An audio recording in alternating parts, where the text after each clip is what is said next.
Good morning students. हम लोग ब्रह्मांड और पृथ्वी की उत्पत्ति टॉपिक पर डिस्कशन कर रहे थे।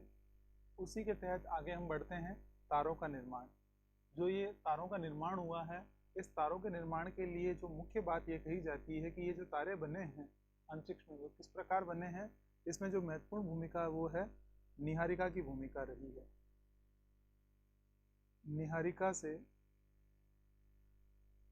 ग्रहों व तारों का निर्माण हुआ। ग्रहों एवं तारों का निर्माण हुआ। ये जो अभी यहाँ आपको छोटे से पिक्चर्स में दिखाई दे रहे हैं तारे वगैरह, ये इस तरह से बने हुए हैं। अब बात आती है ये जो इन तारों में जो दूरी देखी जाती है, एक तारा दूसरी तारे से कितने पे दूरी पे है, ये दूरी बहुत एक बड़ी स्तर पे होती है। और ये जितनी भी बने हुए हैं ये सब किसके अंतर हैं? आकाश गंगा के अंतर्गत। यानी जो आकाश गंगा है उसमें अनगिनत तारे हैं। आकाश गंगा में अनगिनत तारे हैं। यानी ये तारों की संख्या बहुत लार्ज लेवल पर बताई गई है। ये अनगिनत तारे हैं। इन तारों के बीच में इनका विस्तार बहुत अधिक है और इस विस्तार को मापा जाता है प्रकाश वर्ष में। प्रकाश वर्ष। इस प्रकाश वर्ष की अगर हम बात करें तो एक अकेली आकाश गंगा का व्यास, यानी एक जो आकाश गंगा है, आकाश गंगा, इसका व्यास अगर बात करें तो ये व्यास कितना है? ये व्यास बताया गया है 1,50,000 प्रकाश वर्ष। 1,50,000 प्रकाश वर्ष के रूप में बताया गया है। धीरे धीरे इन तारों, ये जो नीहारिका थी उसके अंदर जो पदार्थ थे वो पदार्थ इकट्ठा होने लगे और इकट्ठा होकर ऐसे झुंड के रूप में होने लगे। फिर धीरे धीरे क्या हुआ, इनमें इनका एकीकरण होने लगा और ये इकट्ठे होकर एक उन्होंने तारे का रूप धारण कर लिया। फिर अगर हम बात करें तो प्रकाश वर्ष क्या है? प्रकाश वर्ष की अगर हम बात करें तो ये जो प्रकाश वर्ष, लाइट ईयर,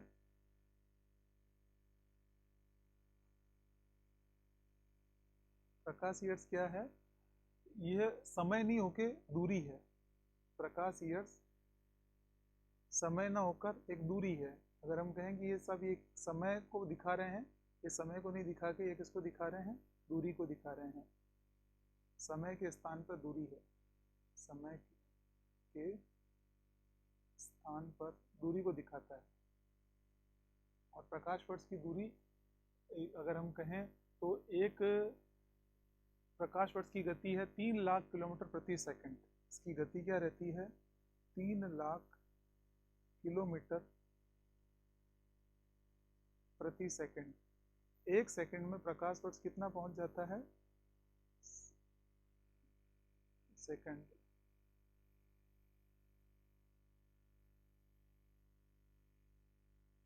तीन लाख पर किलोमीटर प्रति सेकंड की स्पीड से ये प्रकाश चलता है। अब आप देखिए एक आकाश गंगा में तारों के बीच में दूरी कितनी एक लार्ज लेवल पर होती है। फिर आता है ग्रहों का निर्माण। ग्रहों का निर्माण। ग्रहों के निर्माण की अगर हम बात करें तो ये ग्रह कैसे बने हैं, इन ग्रहों के लिए भी ग्रहों का निर्माण किससे हुआ है? नीहारिका से। तो नीहारिका के अंदर जो अनगिनत तारे थे वो एक गुच्छे के रूप में इकट्ठा होने लगे। यानी सबसे पहला फर्स्ट स्टेप क्या आता है? ये गैस के गुत्थित झुंड हैं। गुत्थित झुंड माने गए हैं। और ये गैस के जो गुत्थित जो झुंड थे उन्होंने वो क्या हुए? गुरुत्वाकर्षण बल के कारण, गुरुत्वाकर्षण बल के कारण ये एक दूसरे से नजदीक आने लगे। यानी गुरुत्वाकर्षण बल का जो प्रभाव रहा उसकी अगर हम बात करें तो गुरुत्वाकर्षण बल के कारण ये मुख्य रूप से एक दूसरे के पास आने लगे और एकत्रित होने लगे, घनीभूत होने लगे। और घनीभूत होने के कारण ये क्या हुआ? धीरे धीरे एक तस्तरी के तरह घूमने लग गए थे। तो ये तस्तरी के तरह ये घूम रही है और फिर गुरुत्वाकर्षण के कारण क्या हुआ? एकत्रित होने लगी। फिर जो सेकंड स्टेप आता है इसके अंतर्गत ये आता है कि अगली अवस्था में गैसीय बादल का संघनन होना शुरू हुआ। गैसीय बादल का संघनन। गैसीय बादल का संघनन से अभिप्राय यह है कि ये क्या होने लगे, एकत्रित होने लगे। यहाँ जिस तरह से ये दिखाई दे रहे हैं, फिर धीरे धीरे क्या स्थितियां बनी, ये जो अगली अवस्था जो आती है, अनेक छोटे छोटे पिंड, अनेक ग्रहाणु एक हो गए, ग्रहाणु एक होकर इन्होंने ग्रहों का निर्माण किया। यानी ये इस तरह से ग्रह जो हमारे सामने दिखाई दे रहा है, इस तरह से ये ग्रह बनने लगी। अब इसके बाद में अगर हम कहें तो ये इन ग्रहों के साथ एक चीज और आती है कि चंद्रमा का निर्माण। जो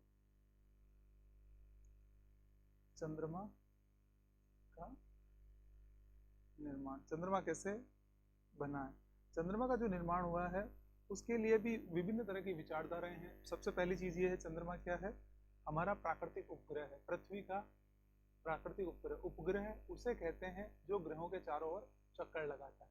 अब चंद्रमा के निर्माण को लेके ये कहा जाता है कि 1838 ईस्वी में सर जॉर्ज डार्विन एक विचारक हुए हैं।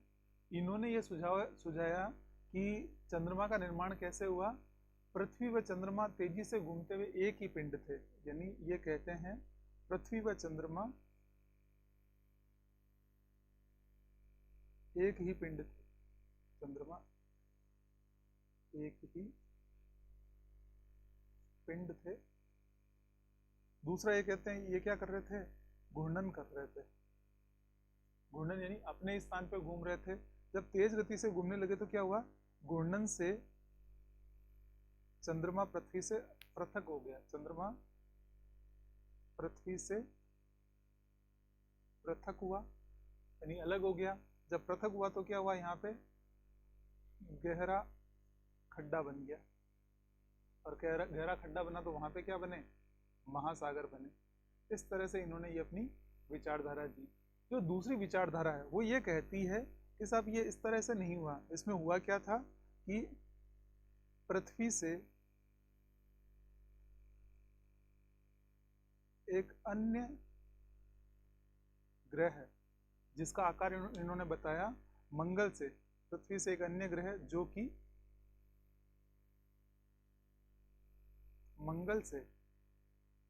मंगल ग्रह से 1 से 3 गुना बड़ा था। 1 से 3 गुना बड़ा था। वो क्या कर रहा था, वो आके इससे टकराया, और उसके टक्कर के कारण, उससे टकराहट होने के कारण क्या हुआ कि ये चंद्रमा का निर्माण हुआ। बड़ा था, टक्कर से चंद्रमा निर्माण, टक्कर से चंद्रमा बना। ये चीज कहते हैं टक्कर हुई, और वो क्या हुआ, पृथ्वी से अलग होकर चंद्रमा का निर्माण हुआ। फिर है नेक्स्ट, ये जो हमारे ग्रह हैं, ग्रहों का निर्माण हुआ सूर्य तथा उससे संबंधित ये ग्रह। इन ग्रहों को हम मुख्य रूप से 2 श्रेणियों में बांटते हैं, inner planets, outer planets. Inner planets यानी आंतरिक ग्रह, और दूसरे हैं बाह्य ग्रह। आंतरिक ग्रहों की फिर हम बात करें तो मरकरी, वीनस, अर्थ और मार्स, यानी बुध, शुक्र, पृथ्वी और मंगल ग्रह, ये आंतरिक ग्रह कहलाते हैं। इन्हें पार्थिव ग्रह भी कहते हैं। फिर इसके बाद में है आउटर प्लैनेट्स, जिन्हें बाह्य ग्रह कहते हैं, या जिन्हें जोलियन ग्रह भी कहते हैं, जिसमें आता है जुपिटर, सैटर्न, यूरेनस और नेपच्यून, यानी बृहस्पति, शनि, अरुण और वरुण। इन ग्रहों का निर्माण इस प्रकार से हुआ है। फिर इसके बाद में अगर हम बात करें तो ये जो हमारा पृथ्वी का उद्भव हुआ है, अर्थ किस तरह से बनी है, पृथ्वी का उद्भव,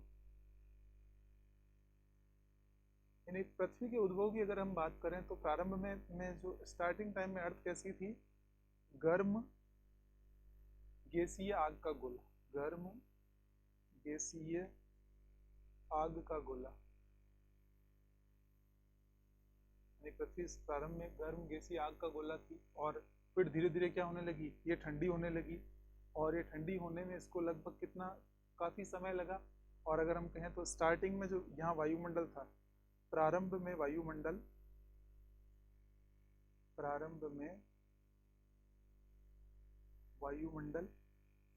विरल था, विरल यानी बहुत कम था। विरल था तो यहाँ पे कौन कौन सी गैसें थी, हाइड्रोजन और हीलियम की प्रधानता थी, हाइड्रोजन एवं हीलियम की प्रधानता, हीलियम की प्रधानता, यानी ये लार्ज लेवल पे देखने को मिलती है। फिर धीरे धीरे क्या हुआ, पृथ्वी ठंडी होने लगी और वायुमंडल परतों के रूप में इसका निर्माण हुआ, और ये परतदार वायुमंडल का निर्माण हुआ।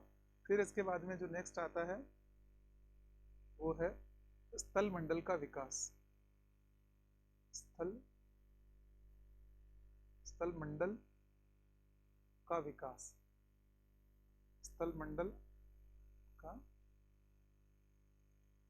विकास। स्थल मंडल के विकास को लेके अगर हम कहें तो स्थल मंडल का विकास कैसे हुआ, पहले प्रारंभ में पृथ्वी का जैसे धीरे धीरे आग, गर्म आग गैस का गोला थी, धीरे धीरे ठंडी होने लगी तो क्या हुआ, इसके अंदर जो वायुमंडलीय क्रियाएं शुरू हुई। और वायुमंडलीय क्रियाओं में अगर हम बात करें तो हाइड्रोजन और हीलियम गैस की प्रधानता थी, साथ ही यहाँ पे फिर धीरे धीरे ऑक्सीजन की प्रधानता बढ़ने लगी, और फिर यहाँ जल वर्षा शुरू हुई। यानी अगर हम कहें जल किससे बना है, जल की अगर हम बात करें तो जल बनता है H2O, यानी एक तो हाइड्रोजन की मात्रा होती है, हाइड्रोजन के 2 भाग प्लस ऑक्सीजन का 1 भाग, इनके दोनों के संयुक्त मिलने से H2O बनता है और यहाँ पे जल की प्रधानता होती है। और फिर धीरे धीरे स्थल मंडल का विकास हुआ। स्थल मंडल के बाद में ये जैसे ही जल का विकास होता है, यहाँ पृथ्वी पे क्या होने लगी, वर्षा होने लगी, वर्षा होने से जल मंडल का निर्माण हुआ, जल मंडल का निर्माण हुआ।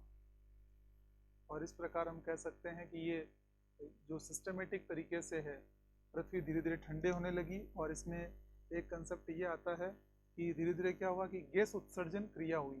गैस उत्सर्जन क्रिया क्या है, इसको हम समझ लेते हैं। गैस उत्सर्जन, गैस उत्सर्जन मतलब ये है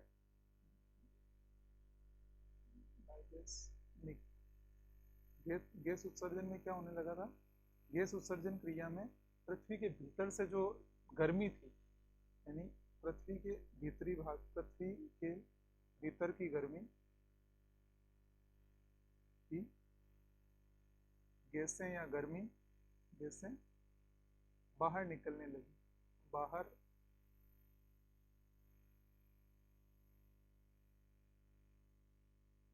निकलने लगी।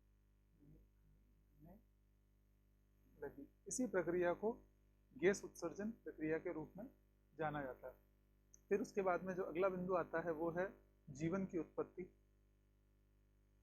जीवन की उत्पत्ति यानी पृथ्वी पर जो ये जीवन आया है, ये जीवन कब से माना गया है। निसंदेह अगर हम बात करें तो पृथ्वी पर जीवन निर्माण में काफी समय लगा। यानी सबसे प्रारंभ में